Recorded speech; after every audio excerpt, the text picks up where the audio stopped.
match there yen him say Ghana ye mountain no and a dun comes ye bring kese pa ya fasha kese pa and the man of March enti enye fedi Agro weekend na asansi ye eno a Friday and go for your movie pa ven Canada on potem ha go for be your movie papa yellow no go for Giana eje you say yes ikrumbe de pa town be de to say enye fedi Agro cry and some people and will show no so much academic and mature sports nyame adon a na nwumrei na omu game no betimi abaso na wahye so edi amame na mom de atiana se obedi akon yia na fe de atiana se wo wini match bia won so obonimu a diakubites we no ayankonam pensual company limited and I did diakubites aba a natural herbal bitters de atiana se nyade a ya gia tuma obia no bi o ma diabro 18 day kone de obia tibi twetwa bi ma me fa nto rim se utwa bi no ebo aye pa amotia tibia de utibia di no na de atiana se nyade a utimi so ebo adwuma aboniye diakubites ba bia obenya bi diakubites de atia NS ST Enterprise diakubites ba bia obenya bi diakubites de atia NS ST Enterprise and CC Afrikiko one canal pub Sandy pub and it gifts sports health insurance one drinking bus out on the diakubitas no busu chapo ho ni do mo 0244 606495 0244 606495 nafe wajini dudu budget tade and so atimi dia call programmer e boss over the weekend and EA boutique ho and e kwagentare papa ya ji sneakers ya ji watches ya ji perfumes diagu e ho after say ya she entade and so wie no send be do bia wetimi every ho ade etense be presentable kama maybe enso atia koye e mani memanyina entade ne fra brochi anapa yi e boutique tade ne ye papa na mamemfa nturum sem ade a when you call na koto tareba ko dunkwa yellow shirt dey free free and a demo dunkwa yellow shirt no de tena se oji ade e o yi boutique na wajibi free now so o de call dunkwa White Johnson yani VIP bus station no ND anim share na abrosana esio no 1 2 3 10th floor any share bodjuma pa 055 0044 634 055 44634 055 101 4889 na one EA boutique for adin komo Kwame Flash bra no ya no phone wo adwuma ma phone bia teacher bia Kwame Flash enso be ayane kama flash phones represent so na ma unsa richi phone e flash o de tiana sa Kwame Flash bra o phone so e wana so e bono dafom ye pa na phone ba bia se bia no men fan ko bia Kwame Flash be atimi ayane kama enso atimi jama software so upgrade na obeti upgrade na ma no ma da de tiana sa I automated obeti upgrade no enso atimi ajama mfom old marketing opposite and shall boy juma 0248 163945 0248 163945 na fe wona no enso atimi adin komo na de tiana se Rush energy drink pabiwo Rush energy drink ukodwa so ma ton drinks ni nyina no I will be on my share. Unya bi upa on and off the pitch. Ubetia boyjuma when you heard juma eda a Rush energy drink. Prince Auto Care Engineering. Tiatia and it's mame fan tuja se omo eye juma eye ni pa. And here Prince Auto Care Engineering Service. Na tiatia and it's omo eye juma bebre. Omo ewo dunkwa Estate Junction Petrol Bay Echiro Pay. And omo sha omo so eye omo juma vacuumizing department tire balancing. Ometia en wadwuma digital realignment tire swapping ebi atai no o so swapping be swapping enso atimi am totals bebre enso maso car tires no omoto bebre o rim fixing ombe kama enso atimi am mechanic department enso omo suspension fixing brake repairs total engine overhauling and afa new engine installation no total engine for obase omo install dem a ombe install ne kama enso atimi adi am lubricant section so oil change engine gearbox flashing ni nyina bi on electrical fault de ni nyina no men worry crown be ho adwuma e de mesa so more qualified auto diagnostic team ho a mo eye adwuma no enso etimi ye ne kama enti electricians ho a mo betimi akova ni nyina enso aye ne kama washing pay ho ayenwia de 24/7 yeah, Juma, and so Edmond, the CCTV, and so so, enti Okoa, not what me, Aqua, Jumani in AP, and so 0549 926559, 0549 926559, not for new more, and so Edding, my welcome, Mananiaba, not fear the only so at so Eddie amount. Ignatus, no, our moderator, Mama, very good afternoon, Unio Master Modrichina, our Alfred Washington Beho, and I feel the attendance of taxi drivers are telling you now. Yeah, come on, Aniaba, CCA.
And your first week, the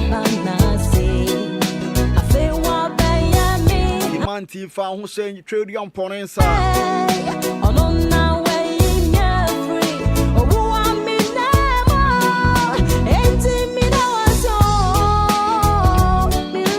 Boawa on Jishi. The answer, do I know for Fabi? Or do I know for Fabi than I say? Kwana ni so man for fun and trade bia ma man for ni pa bia ma da se man for akoko me da na se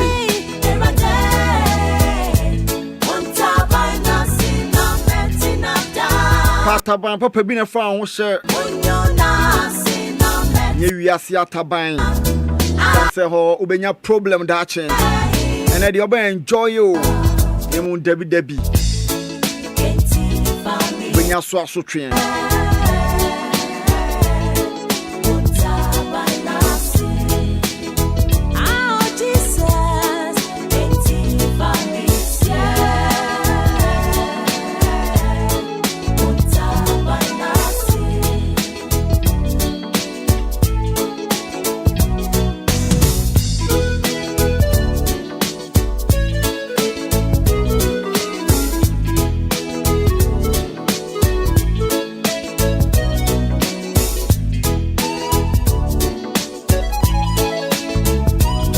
Point Young Comrade.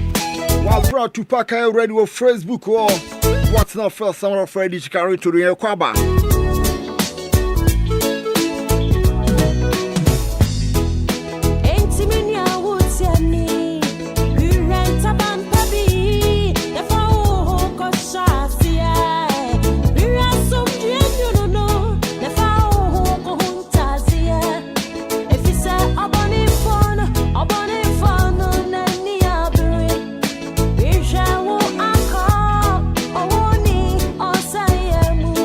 Well, Yanko Estadio Santiago Bernabeu and Madrid 83,186 capacity stadium. And Enumrei, Dietia and say Real Madrid team no. Ebo Edietia Tefe and near La Liga round 26 gamer. Dietia San and ultimate course and I was a Madrid Geno and soon 18 Barcelona Real Madrid. Unimisa Barcelona Edican Abomu game number 26 data. Barca for Esha Villarreal and also a Tiria Lami Yama and a team boss are tricklina Edema Barca and the Barca for Astra Chile Dino at a 4 points are Omoche Real Madrid team Numutiana Madrid for El Santiago Bernabeu and was a Madrid a try say ombetia edin kunu say na be points no enso ebetia close na beka one pair enya sadia draw and asebia lose dia na just say Barca for no kwa no moko enso odwumadie no enso ebetia todwa no owura France rules e refro be jan free atro massa game no and also etia baso elsewhere make an sasa Barca and as Madrid game ne baso no dia tie enese amenko dia tie no say game e baso no squad nyame antuma bo game no and so Adama Real Madrid team no DT and so reference any Aparua anya anemu squad no wunim say atiro goers and Fredin Hansen omo antianya freta omo and so antimi sia kan bi and so enfuma team no Nanim data, Nemo, my friend to yourself, Wadrigo, Etia returning, I'm a Hansen, and so Etia returning, our returning, and a squad, Nemo, no come out finger, and an anti anchor squad, and so from Madrid Timino, and to Madrid Timina, where brought Drugo, Netin Hansen, and so Tiabara, goalkeepers now, and Tibu Courtois, Lulen, and I feel Sergio Mestri, almost 3 goalkeepers, and I feel at near Cancer defense now, and a Brante Cavaya, Alaba, Sandra Trent. Carreras, Frank Garcia, Rudiger, Mendy, and Tin Hansen. One also Etiaba, Enkanen, Naka Madrid for Omutu center backs per and Anatiaka, and Alaba, and Afe, Antonio Rudiger,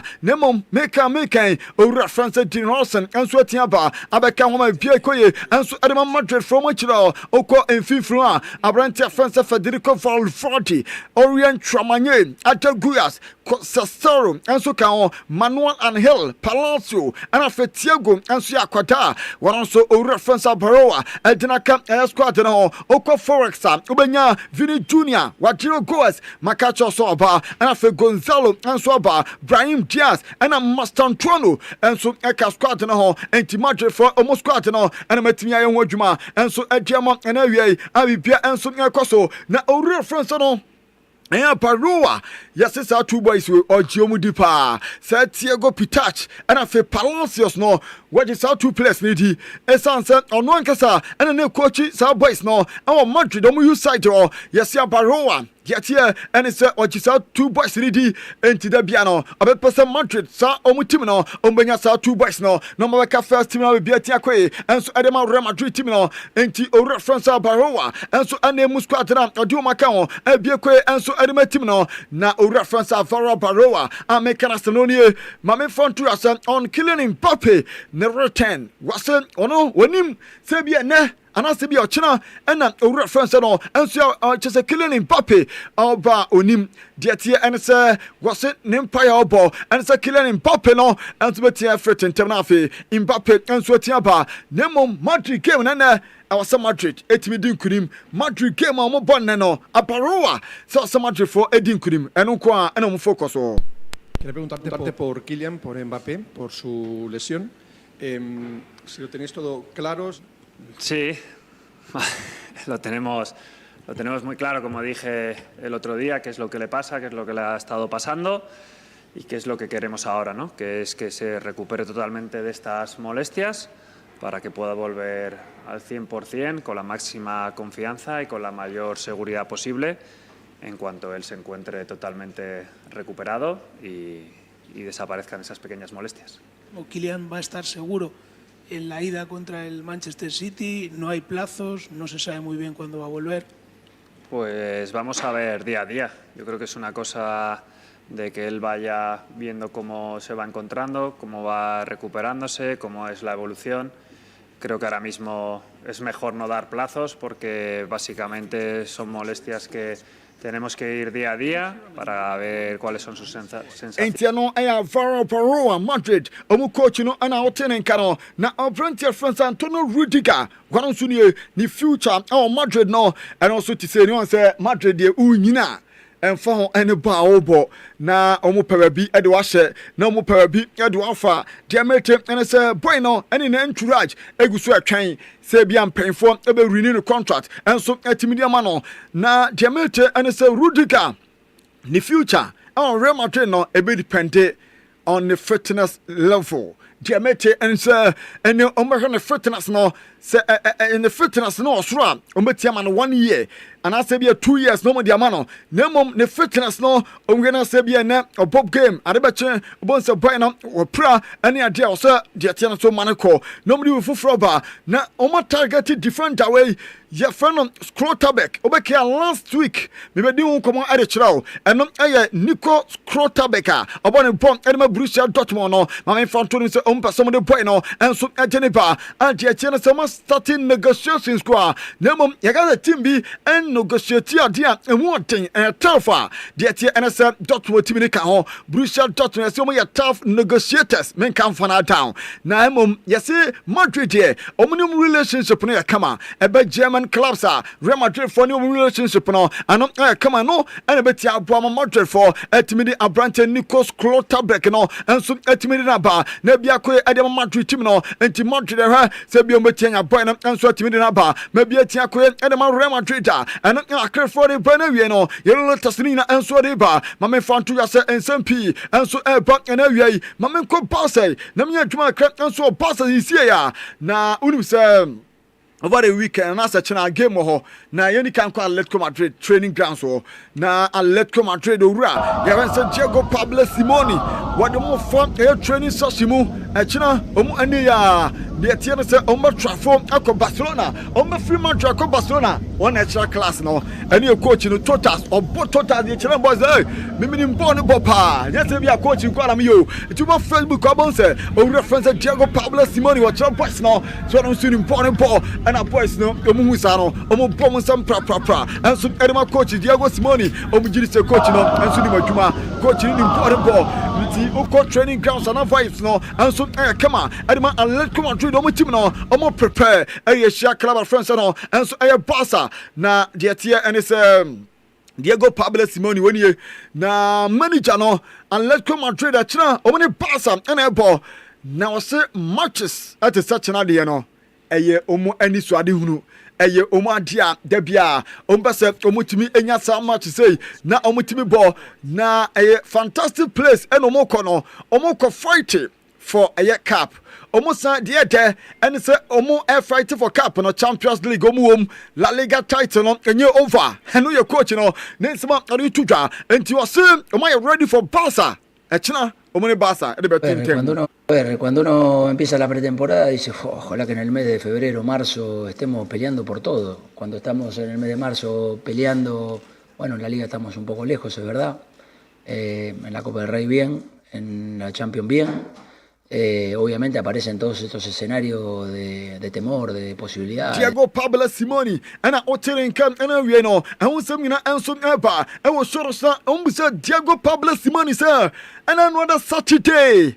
Uhu la miyama se uhu no Barca ball e dey take club of friends Villarreal no o we game no bi na akra no ball hat-trick o maza o plans bi ya o be stop la miyama wase o kam obi ate se Barca o ma so mu 4 last 2 weeks na game no ko no o mbe attack o mbe try so mbe attack through that area sa baby a la miyama a bobo ne fa no santenten no our right side no bofa na ho e no beso mo attack fa wase no e be ma Lami Yama feel uncomfortable nti ba sa wa kire mo o mu se kire e hono be attack afa nti be Lami Yama feel uncomfortable nti ene Lami Yama be defend nti a kire on timi attack mu mo woni coach ni o se kire sa no be ye. Bueno, es un jugador individualmente muy bueno, desequilibrante, sobre todo en el último tramo del juego. Y bueno, nosotros tendremos que aprovechar todas las posibilidades que también nos da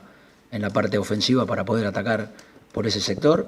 Y bueno, también llevarlo al lugar donde por ahí se siente más. No hay reference Diego Pablo Simoni. Ana oteren kan ana awie no. Ehun sam nyina enso todwa na mame Basafo ne. Basafo enso training ne na enyasem ketwa kra ewo eye Basa Ciudad Esportiva ho na Basafo no training ne na ohwe reference flick ene ne boys na chese vibes no enso you good so mo na ekono na ohwe owura no oni Rafinha na woni padrimo ena kono mo gidie so mo vatene score line no de tie ene se nyame aduma kira ade tie let come Madrid team no enti anse flick enso ne boys no ena mo twa no mo ni abrepa omo yanim se omo so betia vatene score line ade tie bo conference ene ya let come Madrid 4 na kira de e be yo pa 4 na mo ko vatene de ya kan tell reporter mete ene se nyame aduma no enso betia started ede matima ya France Barca ade tie let come Madrid Yar cancel Sportiso betia starting game no na bia tia ko enso ede ma Barcelona team no na mame fan to your coach Hans Flick one sunie after a year training session and a Flick when he was China against Atleti was unrested Pedri crowd Hebrebi isn't I do want to rest Pedri Omane kan se Pedri etoda was mo resting no nemom WB 4 omane ka 4 also rested Pedri. We have some more matches after that, but I know this match is so important. So good to have him, and then we see how long he can play. What's your Pedri on resting in there? Watch also can on no se opposite sa akom and a boys no at the ball and another the tia via no sa akom na entinsi omo so de tia sa ani bre no omo fa sa ani bre na enwa sa ganim na kire mo hia supporters ni nyina e wo kam new supporters mo ba yesa mbetena ho no be din awsamo ba mo be chante na mo de 30 minutes chira to think about that. No, it's we also have to play smart, but with this hunger to make it happen. So this is what I want to see from the team. I think we saw in the last game against Villarreal, we saw a totally different team. So everyone was fighting, and we have a lot of dynamic, a lot of intensity in our game. This is what we have to do also tomorrow, and play like a team, play like one unit. And this is especially for tomorrow the key. Entiano ayo reference Hans Flick Barca coach no and at sorry in some pray and some eri to join we are dinning no and so am beating akoso and no a jeffro and so never enti Pedri no on a Gavi and omoti baby omufo mu adwene no nina only one goal in mind Barca Atletico and a woman gym and on kwa and omo dwene ho and said dinina enso amatie for e wo shoro so no enso anya sam ketwa kra na unim sam Hans Flick Barcelona team no e adia omo enso man fan to ya say 4 or more goals 29 matches and match wom e 100 matches owura no enso etia ball tie tina ometimi de akọ 30 na etina Barca ebeti ayane 30 na Hans Flick de tie ene say 29 matches and match 4 or more goals e 100 matches awobonu so far enti nyame adom etina ni team no ebesan ade another 4 or more goals at the account na 30 na e chance so de be hiam ye pa eno e kakra free e Barcelona mu team no aso e de pa na wie no ye don so wina enso e ma e jumadi no so have you Mascherano Wasilio Messi or come be ate or so the best ever player at the tier and set up here enso wi ase nyina sports America 2-4 ka ho sanso ene ba table tennis a omu nyina afo no omo so ka ho bi enti no e je fro de ba na Pedri nie woni so Pedri de tier ne sa yes ade china omahia pa ade omahia boy no Pedri na unim se waka Barca fans no so omahia mo so Barca fans no Pedri se nyame adoma kira omahia mo a as a 4 also mushmane bro and as at least omunya 4 ni bi enso de hye ntia omahia mo yaso Pedri enso ade again Villarreal wono na ye adwuma ni na Lamine Yamal ebo hat-trick de na mom Pedri ena timi ye adwuma ni na ma bia enso etimi koso na wiei ye de nsam na enso ba woni se owura France one Laporta after say ya dia wo ye ne campaign no na ma bonte so eye campaign na de tiense of us ya toba e man be sa be president e de ma Barcelona timi no woni se national court judge Santiago Pedras wa rejected aye one Laporta de tie and is a clan member bako ne complainer or file editia one Laporta no o ma rejected na ko mbe se owura no enso en stand bi o mse owura no honte ne kwa so stand am ya to no so ba na so court etia rejected ma bia ekoye enso e ma ba ku France Barca o mo former president no ade no e be se gina me ato no so ba na unim se ade debate ne ba so enti o mu nie se se dia jomatum o ma sign obi sign signature 1 2 3 4 5 6 pensia na corporate elections no enti ene tie beto abama be president ede ma Barcelona team no enti o na da Facebook no de channel say ya sense enti obia edin signature ba jobi atum debate no on the 10th eba so ma bia tia koso enso de ma Barca team na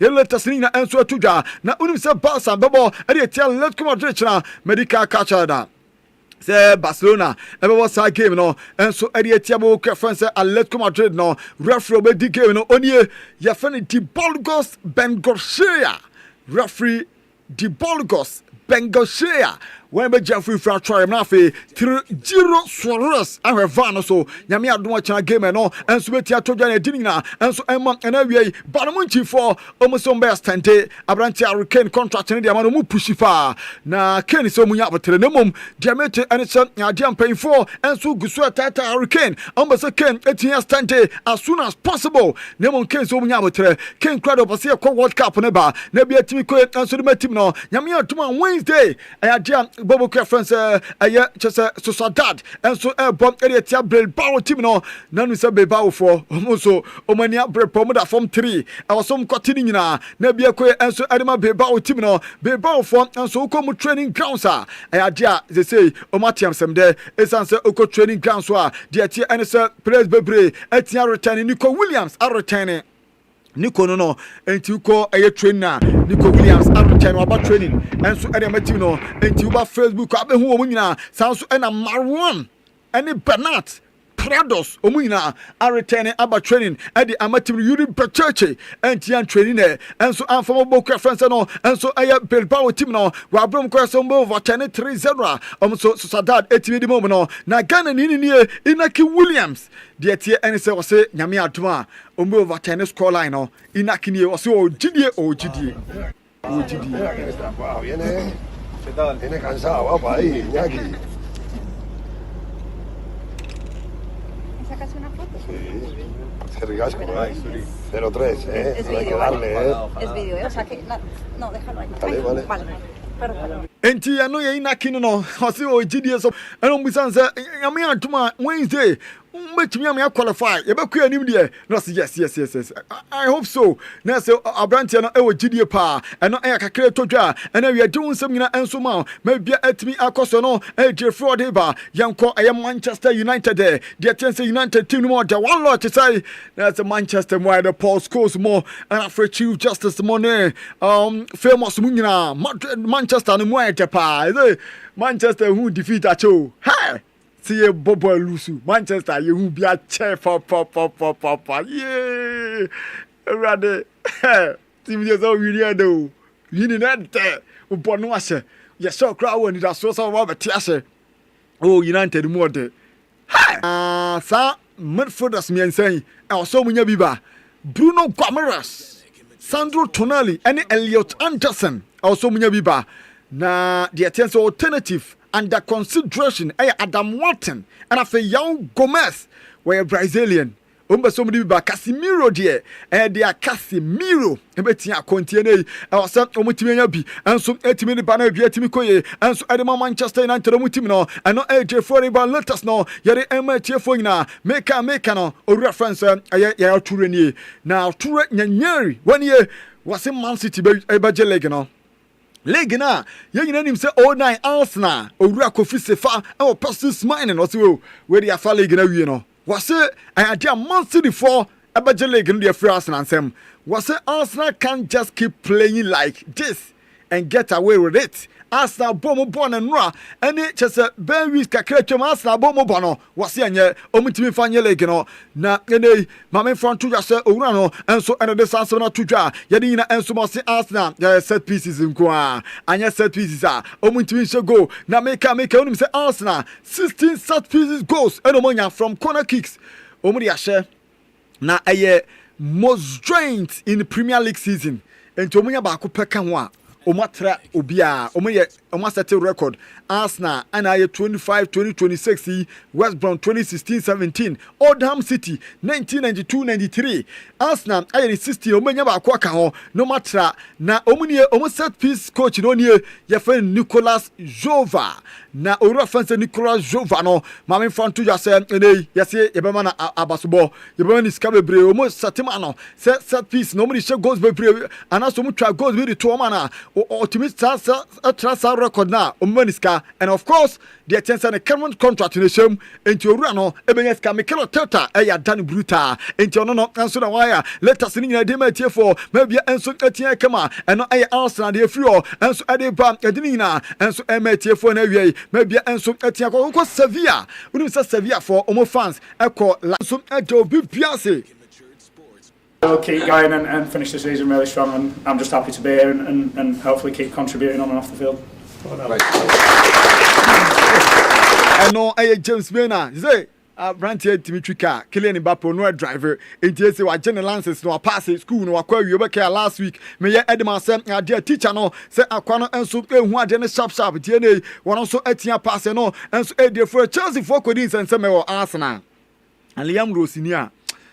Manager ne say sa a place bi o ha ye betwu maso papa sa kwem fa so eje red card no o betwu maso massively na unim say o mu wie game no na obia place ni na but obia ko na mo Rhys James e kire so leader Rhys James nie na ono ko agina ho na obo ne nsem de ma fans no e ba everything Chelsea fans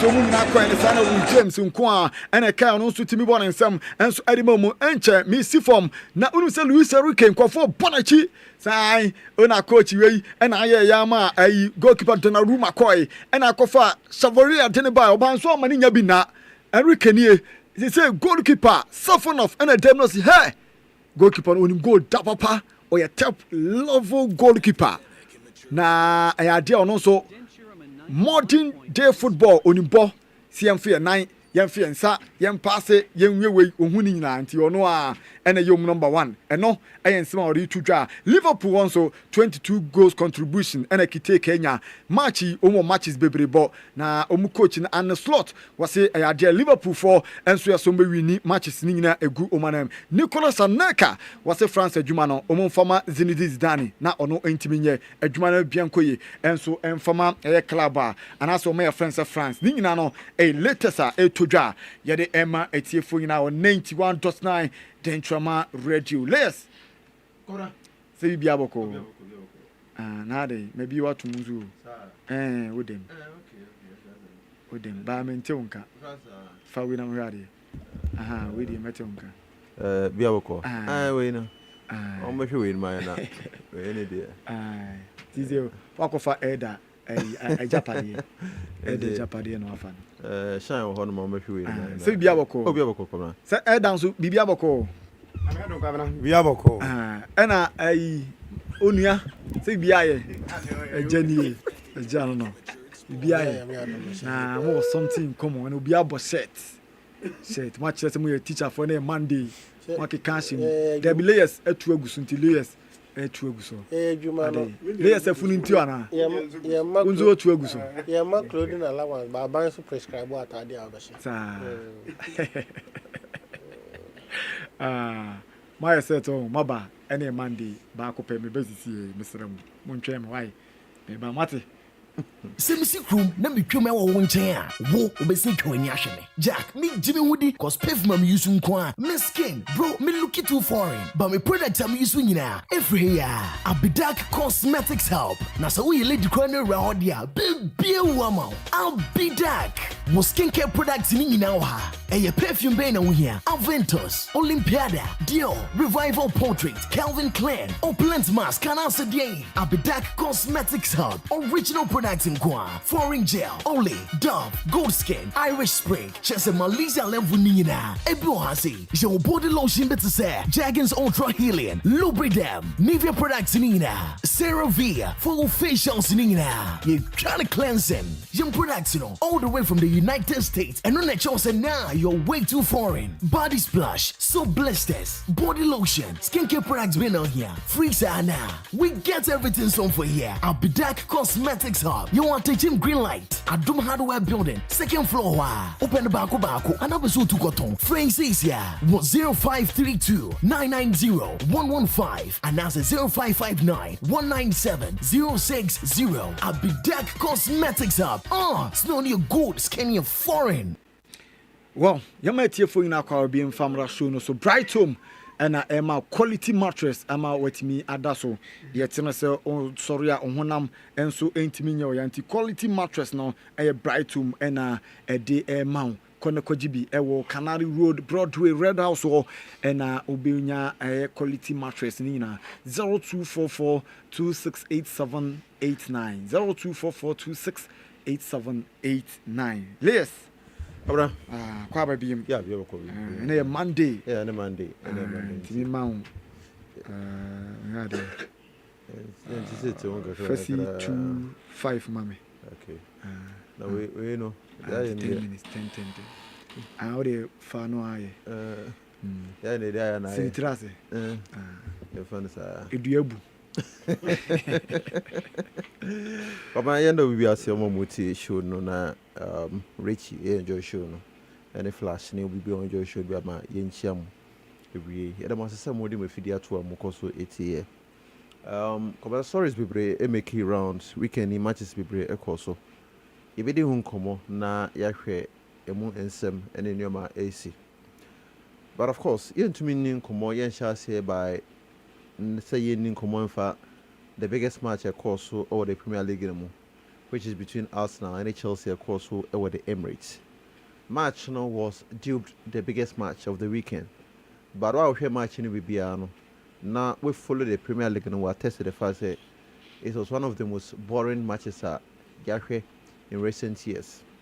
The quality kuta Arsenal and then the quality kuta Chelsea maybe Arsenal da any maybe Chelsea da. The project for both teams in here be more kokodo no. Any the brand of football managers in here no. Ye perceive so omobono, especially on the side of Arsenal no kabra. The performance any nyomo omushu ye no was not a testimony to the hyper nay around that match. Arsenal winning 1-0 of course. Season no ye do baby a the year most important part say ubinya the maximum 3 points and then na Arsenal ya to me the maximum 3 points and Arsenal it me 3 points they account almost point talent home. Now what is worrying at the performance of Arsenal and the kind of football on boy the goals that Arsenal chasing here was from set pieces. That has been their strongest idea a sumo palm this season. Goals are much about 70 to 80% of the goals from set pieces and that tells us that Arsenal are really dependent on set pieces, throw-ins, corner kicks, dead balls, and Arsenal additional goals. There's a school of thought the performance of Arsenal in this match and in recent weeks and yet a performance worthy of team or person the Premier League But there's also another school of thought believe say what is important the 3 maximum points. Chelsea a game and I say by dominating the game. Okay, game from the start to the first half the most dominant team was Chelsea. The difference between Chelsea and Arsenal was chances created. Whilst Chelsea had dominated possession, no, Arsenal, it means more shot on target. The shot on target was not specifically from some creative chances, but most of the Arsenal shot on target in India was from dead balls, corner kicks, free kicks, and then a result in the first goal, and then a result in the second goal. Now, the problem for Chelsea, once again, has been disciplinary issues. Pedro Neto, Enya, yellow card. Within 5 minutes. Within 5 minutes, na Pedro Neto has yellow card. The difference between the first yellow card and the second yellow card, no. The first one was indiscipline. Yeah. The second one, it was a tactical foul, to prevent an Arsenal player from scoring. Red card straight. And the question is, Anka Ojana, Anka bet me a result, so Anka other players into being covered. Yes. And that was the big question. Knowing said, yes, 11. Knowing said clearly, yellow card. But we player and yes, a 1v1. There's a lot of space and other players in between cover. Now could make it something similar again.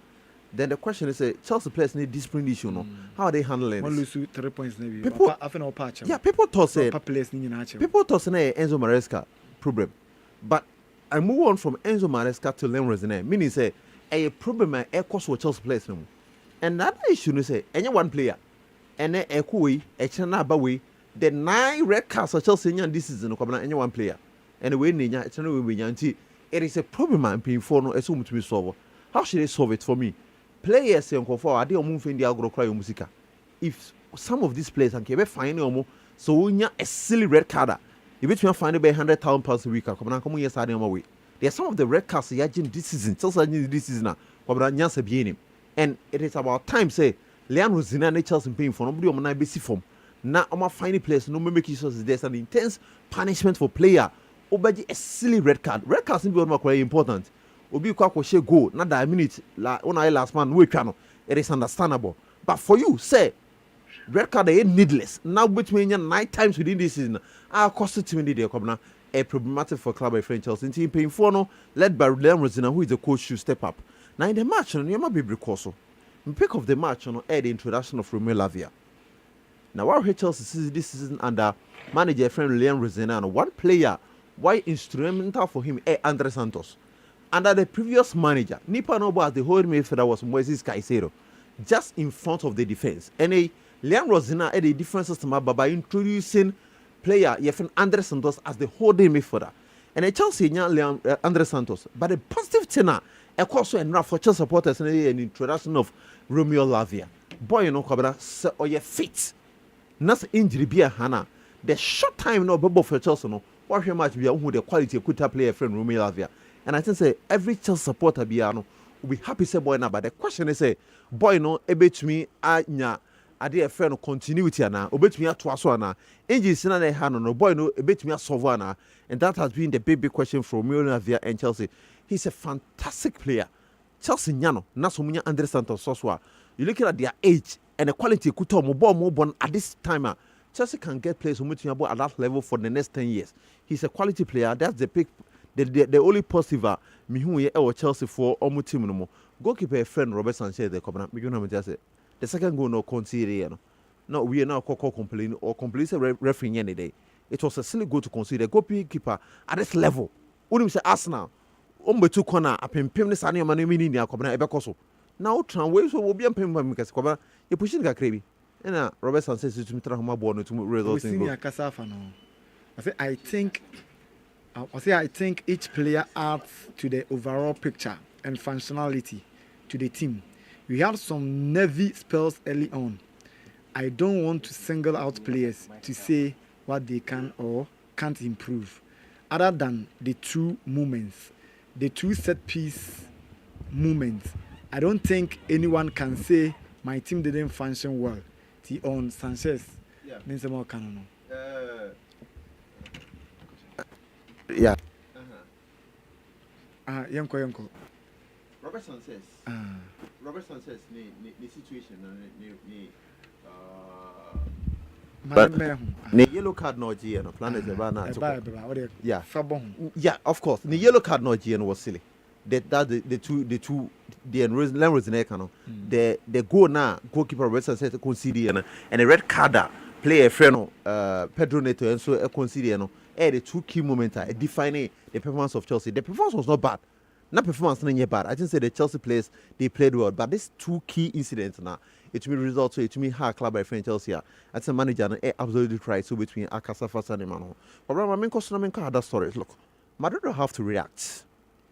And Barcelona actually leg nimu point tally na ba be 4.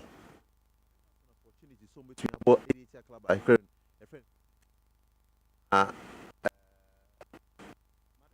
Match in the batting for Real Madrid is any free 4 Casilla players. 4 players no film academy no more free because of injuries are to the senior players. Now injuries no come also pa Mbappe out, Bellingham out, Adam Militao out, Dani Ceballos out, Camavinga out. Inti come injuries na cause Madrid team no come no dey. And that's one thing they have to resort to Nkwala Umwa that can look at the team of Murukakushia. In 50 no. All senior players are available, Fede Valverde or Renan Chomani, any other goalies. So Omupra, it is an opportunity, Cobra. San Yama na Gonzalo Garcia, it's me in Upino. So no one thought say Madrid Club World Cup and Comania Gonzalo Garcia. But the injuries to clear him up forced the then manager Jabi Alonso to introduce Gonzalo Garcia. And boy, no opportunity. From that time, he's been a mainstay of Madrid team no more. And they say Gonzalo Garcia Castle Free Madrid, Aqua another club. There'll be a lot of clubs from here interested in the boy. Yeah. He grabs the opportunity and he won the quality. Now look at Madrid for team. 4 players from the academy. Come on, for me, over Madrid and over academy, you should have quality. It is an opportunity for some quality with someone making a name out of themselves. Now yes, you who the quality kutomu. Into Madrid and key players, which is understandable. But they have equality to quality replacement. Rodrigo Feno fi injury ba, Masantuano Eba, Vinny Junior will have to step up. I've always said it. If Sena Mbappe Honum Nane say overshadow and then Mbappe is out, Mbappe pra. It is an opportunity for Vinny Junior to show the reason why in here. On I saw the main man of Madrid for team no. Into Mbappe this match against Getafe, match na enye match Ebro Subia. Mbappe out, Vinny Junior, Rodrigo, Mastantuano, Brahim Diaz Mabakano. They should be able to step up. Say gap no ebe wana ebe ma leg ni ma ide pa. And there's still lots of matches to play. Season no, nothing is done yet. Madrid 4 they are in the same position as Barcelona 4 in the Champions League. Madrid 4 only Madrid only Barcelona point gap no so we near a 1. And therefore Madrid still have a lot to play. Say manager no to me to tune nyama ya. It can still be a successful season for club if Real Madrid. Into against Getafe no, I'm expecting Madrid say me the 3 maximum point. No matter cutting the gap from once again 4 points now Babe 1. Now there's still the title challenge it's me to also all the Spanish Premier League. Mark me finish here. One more Lami Yama baso. Lami Yama. Oh, say or shed in your 3 share. The first hat trick. In the first hat trick. The first ever hat trick. The difference between Lami Yama and people do it consistently. Once a player, that is the difference. Once a clear map.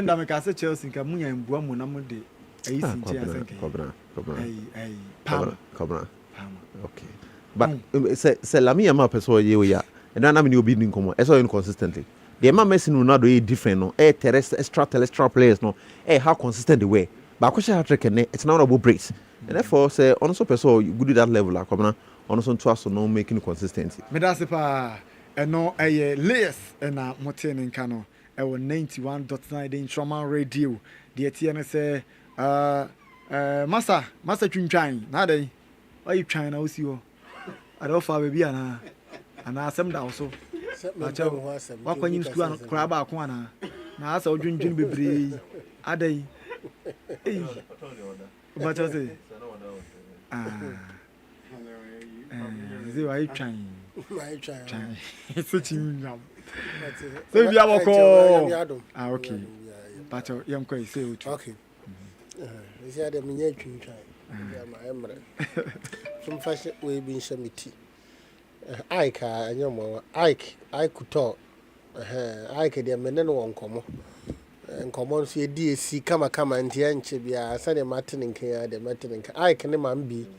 And I'm a gear. Or Mambi, yeah, I be scooter. Okay.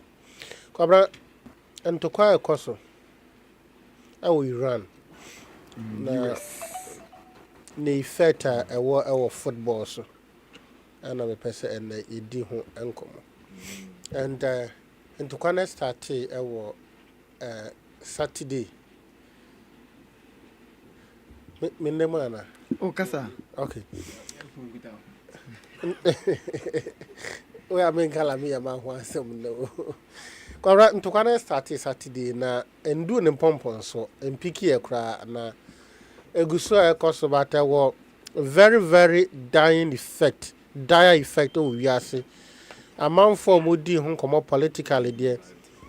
Or moody a home come up politically, how politically effect we are see.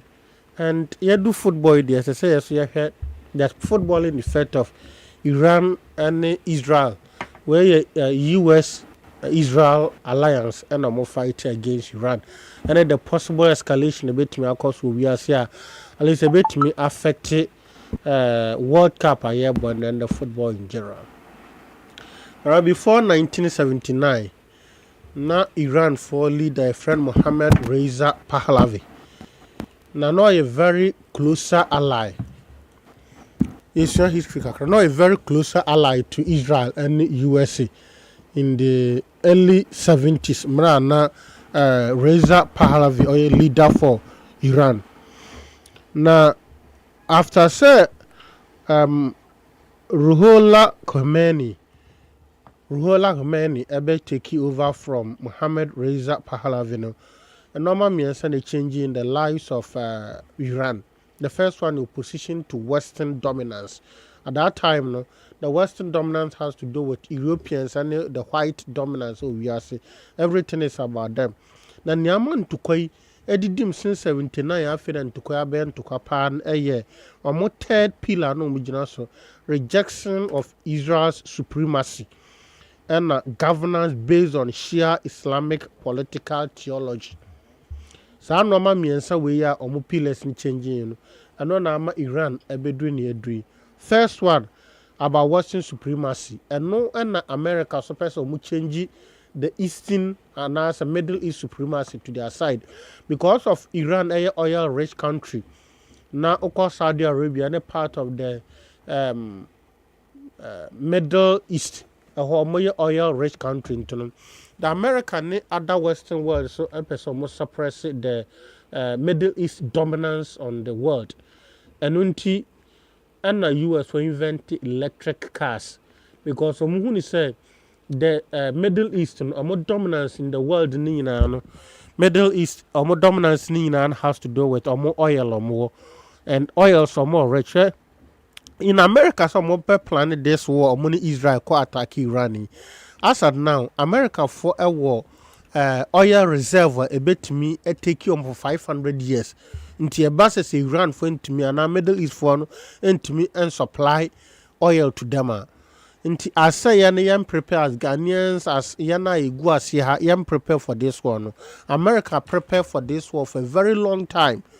Into as at now, so beyond supply America oil crana, they can sustain for more than 500 years with oil reserve or more. Into one, the American want to take back the Middle East dominance on person dominated because of a more oil rich country. The second one is about the rejection of the legitimacy of Israel. Nanyakosuni ama all the Islamic countries, almost all the Islamic countries, Obian joining Iran in this fight and also more and support Iran in this fight. It is because Iran is Islamic Republic and the Islamic Republic of Iran. Now before and also after Prophet Muhammad Ifrimono. Now there's a group of Muslims omujidi say yamfa abatwa na yantuni enyi obi obeba be the leader of the Muslim community among from Sunni phone, and then the Sunni also account for about 85 to 90% of Muslims in the world. Now they were looking for the leader friend Abu Bakr to become the leader of the Muslim community after Muhammad Ephraim. And the 15% of Muslims from Shia. Shia for believe that yɛmfa the descendant of Muhammad and the leader of the Islam community and almost be proposed by Ali. And in Tina, Iran for more supreme leader be understand Ali part of their name because on per se the Islamic should be led by the descendant of Muhammad, which is Ali. And to us now, you can say, when say Iran and Arab nation. Iran and Arab nation. Iran is a Persian nation. Okay. This is a topic. We need about 2 hours to delve into it. Yeah. It is so broad. Yes. There's a vast difference between being a Muslim and being an Arab. Yeah. And from language, their ethnicity, and way of governance. Yeah. So I just say, whereas the Sunni part of Muslims, so you see a leader, so they go for supreme leader. Supreme leader is Anka Ghana here. Anka oye the leader of a faith, spiritual leader. Ono anka saso no sanso ye head of governance. Supreme supreme more than being an autocratic. Yeah. To be a supreme leader more than autocratic. And because of we no baby oshe or mansion more a shas as and America funded to 30 missiles. And so mutimi Ekukun at the time are not in office on the year and then so the Muslim community in the world, you know, it is divided between two, Sunni and Shia. And then the Shia for now Iran for no about 95% of Muslims or more Iran or more believe in the Shia. And Egypt, Kuwait, Bahrain, Saudi Arabia, Israel for no Muslims or more the highest number of Muslims or more Sunni for no. Almost belonging to the Sunni because of the definition of the leadership and then the geopolitical and also the Islamic political theology into the Iran for Israel for said they are not legitimate Muslims, and then they see other Islamic states are not legitimate because they are not the true descendant of Prophet Muhammad.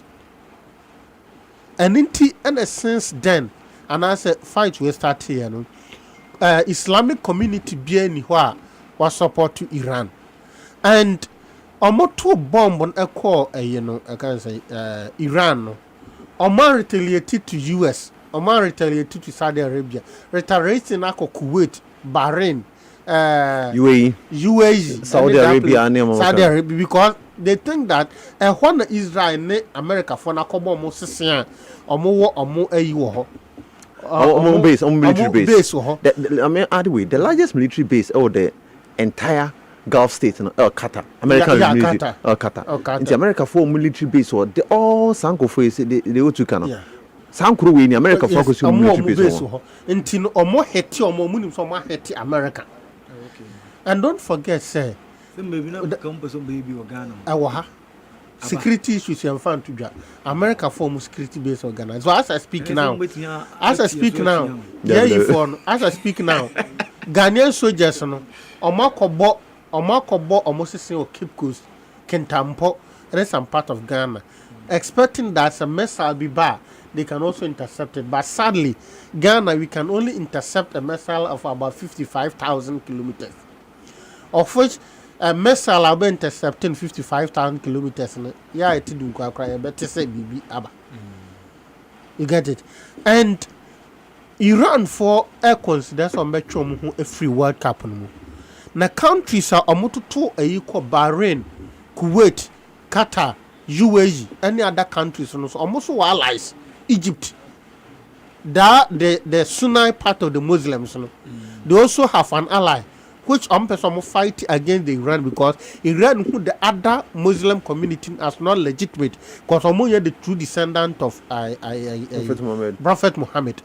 And as I speak now, the G14 nations, the security nations, more automatic slaughter UN, as a Germany, France, UK, almost sorry against Iran. Those countries here or allies in Kitwem to say so you align yourself to them. And it is holding the World Cup in jeopardy. And granted says a World Cup on the crown a basuna a coswa. You see Iran for some ally Russia and China. as an Russia and China and Kasai.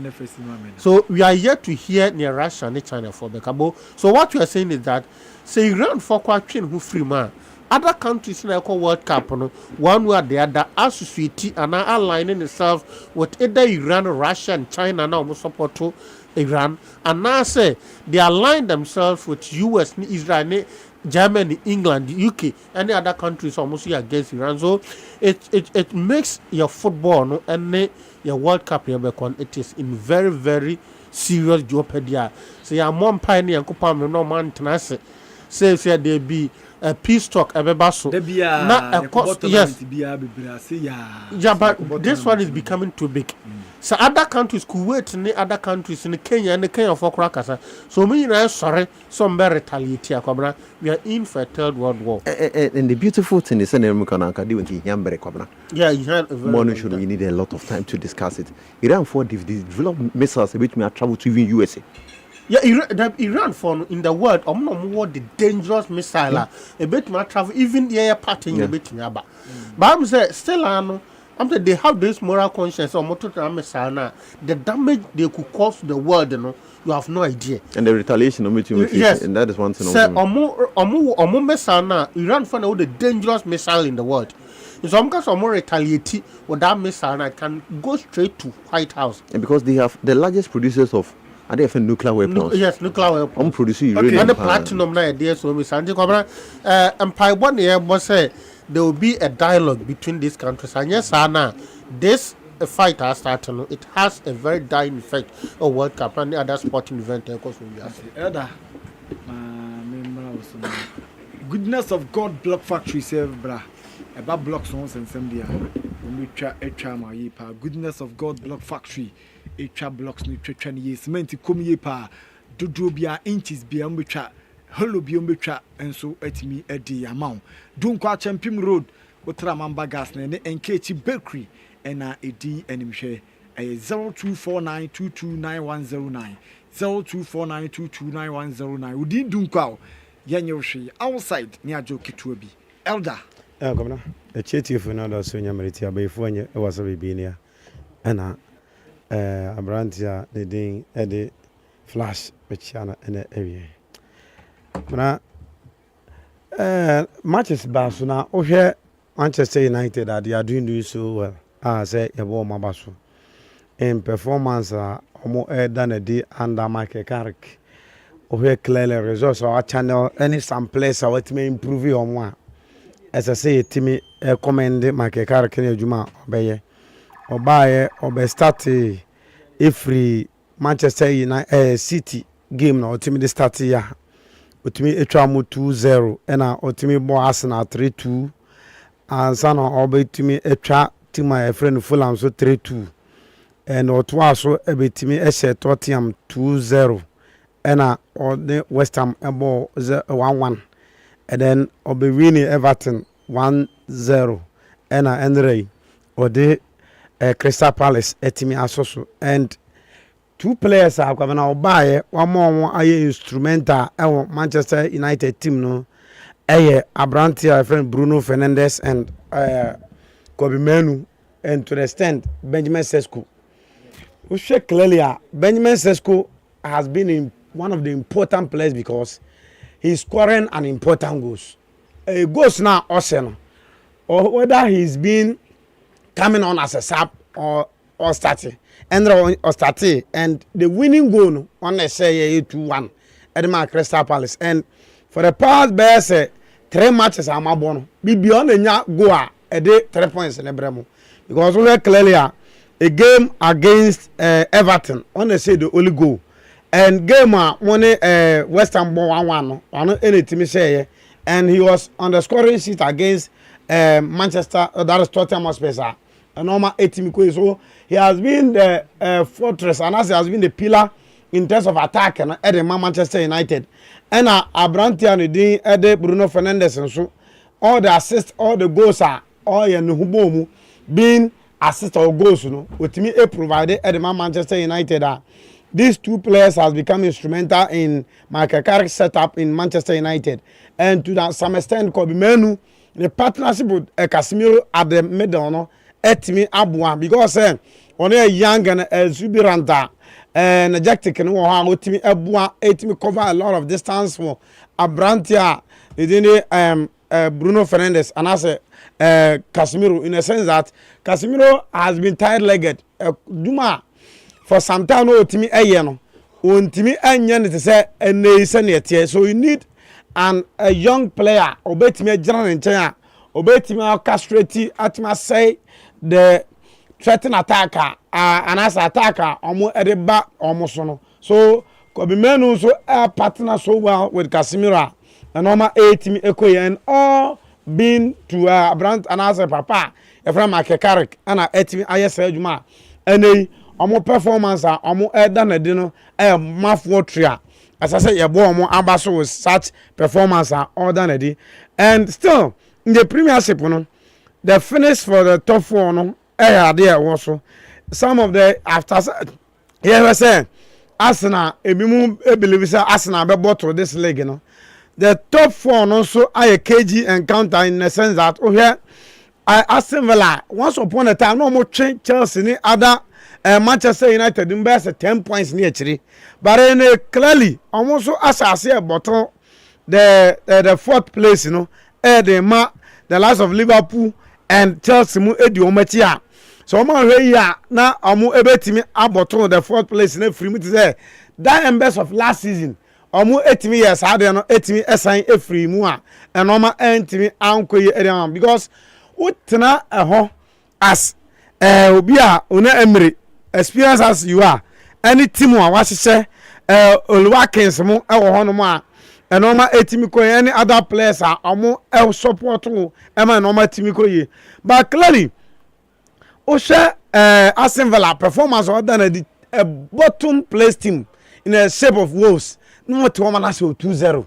It tells you say you are not serious self person who rat off one because once upon a time and now that actually best Chelsea ni other team na that was no best 10 points and then what my manabeka difference 3 points and that one Liverpool them a match can survey bibia adiama a savage bibia adiamo but clearly Aston Villa almo any team omo look promising in terms of say young finish photo finish na ba always a year continuous and yet this is the first time omo show that inconsistent you know and I like say tough one on metima bottle free because and they omo points build up on the air kono etia na etiba from a and omo go and luckily enough I had top 5 you know I will be obedi fit position due to accumulation of sa coefficient of points you know and bia ebetimi aboa tse last season aboa ma premiership no mo dey 5 contingent and a Europe no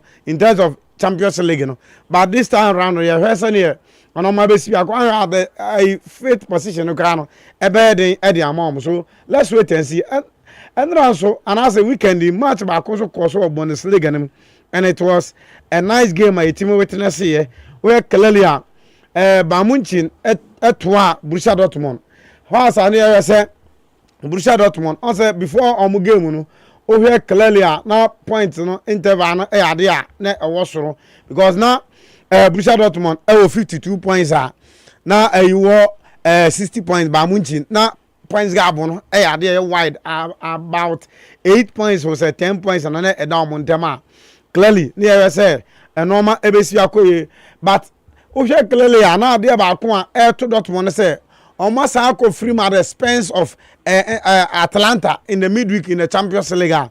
Now a normal team and for mom. It's come on, Bano. Now, here's some wounded lions. I'm ever stop it. Team my friend Bamuchi, but Vincent Company, the team of Washington, elderly, especially the attack. Oh, here, Luis Diaz, pretty from the left side of the attack. Olise from the right side of the attack. No when you obit Nabri Edo movie Vina Ken LED line. This is a deadly attacker. Any team be obesi biano. You suffer at the hands of them. Yeah, say can no mabe but omu timi try we clearly come and timi enya the winning goal at the ma and normal etimi ekoye Ken getting 2 goals or is scoring the goals for fun and a normal all year yen say premiership no nkwa na otimi yesade no but clearly now utumu say idea or Bundesliga no afan with ease ɔbɔ mo tɔtwo ma ɛnɔma etimi kɔ yie Slota beg no ɛwɔ but ɔma ntimi start and ɔma ntimi stand at the might of Bamu Nchina ɛnɔma ɛntimi anko yamba mo so you congratulate you on say performance no congaisa kakra bi on Italian Serie A Juventus so to a Roma and also a 6 goal thriller and a team to ja 3-3 was a score line a team to ja near her a kwanya Gianpiero Gasperini ebesu afaso astope by that Juventus but ningina mu e kwawe ye no utumi say it was avalanche of goals in a team PA Abrantia ya friend Francesco Conceição etimi nya go ni bi na Boga Jeremy Boga no ene Francis Gatti no etimi nya bi Wesley Franca etimi nya bi Erema Roma Indica enya bi na Doya Malen has been a wonder sensational obepie mu ewo AS Roma no watimi prove ne metal a utimi bogo so ne the mamu with rampant rapidity and every week out to be an otimi enya go at the mamu a with the average score the crown no omo 8 and Gianpiero Gasperini no the modern mo kwan na konkan a ye hwe kwan a se si an hwe omo table na omo etoso that is Roma etoso fourth with 51 points or then Napoli achieve with 53 points I say obetimi finish the top 4 no ama normal koyi because that second maybe a twa mu but declining but I say at the end of the season no obenya a respectable position edi no timi akọ Europe ama normal koyi but that's straight yamre fi na yenhwe efi 7 20 koyi yamre fi street sa simple sa ya postpone ama you are winning game street say matches e koso ewo Qatar Iran and Israel league in ya postpone yanko time in India so we I comment okay see ni born bonti obi antime ne mami adina okay ene sadia yanko mami mo bibia kwa bana menchacho bibia from Radin Chaman Radio 91. Tana rason se yetra sane yedi afisemu am yensa ka nyina so erebesom yetiefo na mesha se dia na wotwewe the Ghana Premier League games ni bi and also etumi eba so na wotwewe ye die surprises also etumi esiye mami scorelines no na yendi ho nkomo abra Tupac ono so etie fie na chi a ode niema to so no yi niema free so kasamfoni ni na fe so niema bebiri ode to so kama pa na mamensha se Ghana Premier League first game no etotwa on Friday abra 11 wonders etna film ama Nations FC akobo mo ekamienu a omo so entumi anti academy bakokra afa so Sunday eto aso Kumasi Asante Korokoro Visions FC obi amfa bo Antonio Nyonko atramu Swedro All Blacks ni mediama obi amfa bo Antonio Nyonko atramu Dreams FC sheba kuma aduana entumi anti Basakoli Stars and so sheba kuma Hearts of Lions enso entumi anti Hoho United etifie sheba ko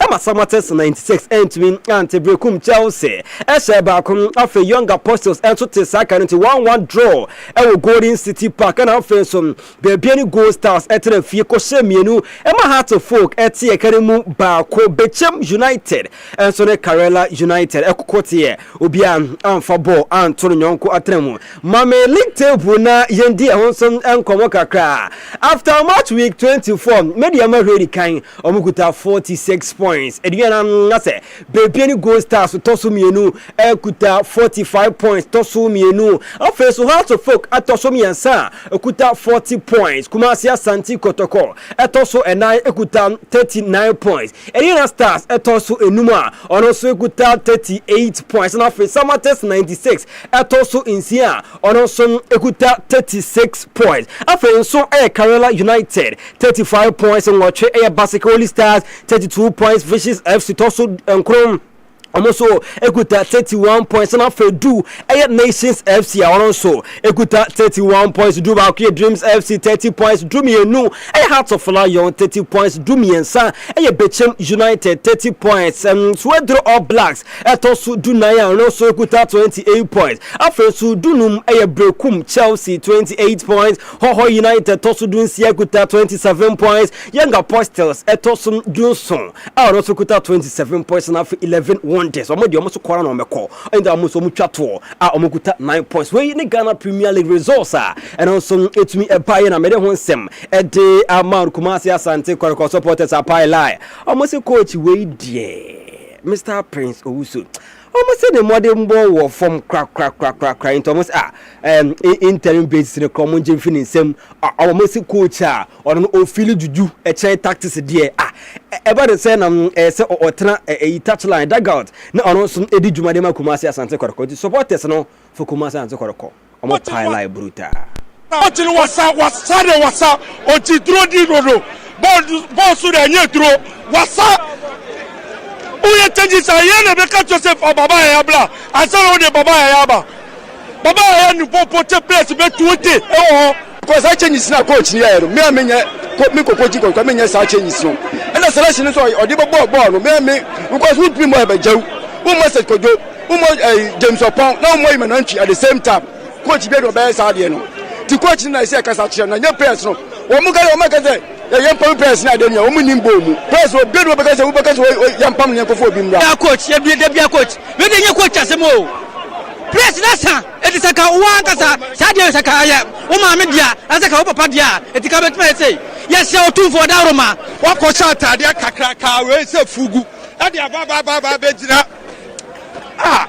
na de kotoko ya crazy mana kotoko ya crazy what's the atade kakra we e di untimi kra se kotoko just nice e mo bo won sa kama kra ma ohu kra nya akono ma ya ba be hwebo no kra ball no nya akono kra ya at least ya de ni to bencha ya hu bibi Mira ya pa but ya di blame na be ma ye press no e bi deserve kotoko eno Kumasi Asante Koroko supporters eno no na omuye ya coach Prince Owusu se omunya ntobo asisi ano kotoko eni abre omutimi ekriti chances omum put pressure omu opponent so ma omu opponent ni gi yellow card sa into omunya ntobo asem ema omu guso omu hwe ne ema pa se bibia ebeko kama ede ama also omu put pressure ma opponent ni edi yel ori enkone enkoti tactics ana ede enkone enkoti mbre ebia ono tactics no put pressure ede two opponents ma opponent minya yellow card omunya yellow card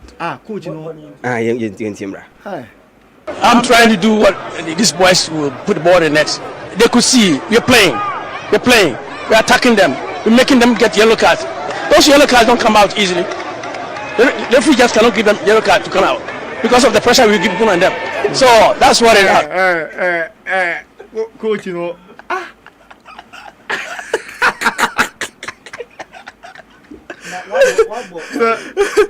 What they put now? Ebisa said dentro change a free mo. O change to be jaw. O dey to aso ye. Wa abasa video.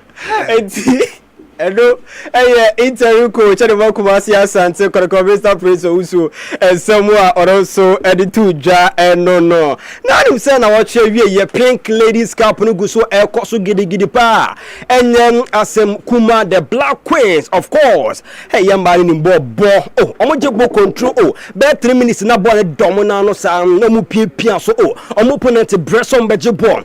That's a Black Queens. Eko se eka enan ema Hong Kong entumi anti sa kano intino na se Princess Mafo enya first go for Doris Buadua afe ye boy Chantel Holoka enso ekonya go na afe so agbejeme Zakaria no so enya ye the last go edema Black Queens it Black Queens ese enan ema Hong Kong entumi anti ekademu ba kokra ye next game one Yabebono yene Russia ena ebo eno yena mebo echna 12 p.m. na game no toja na after the game coach the Emma Black Queens Kim last you can get kodi nkomo kakram e ka che se almost say game na say very good papa ne baba wa no ebo mo homoden se omunya sa 4 goals na nke so mo se bebre kra no but all the same no nani age wo ho pa I think we start the game so well. I mean, I think we have our first chance already after like 10-15 seconds.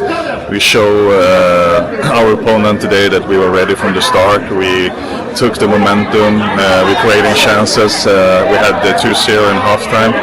In halftime we spoke about to start the second half in a good way as well and finish the game, and we scored a really quick goal in the second half, and in the end we won with 4-0.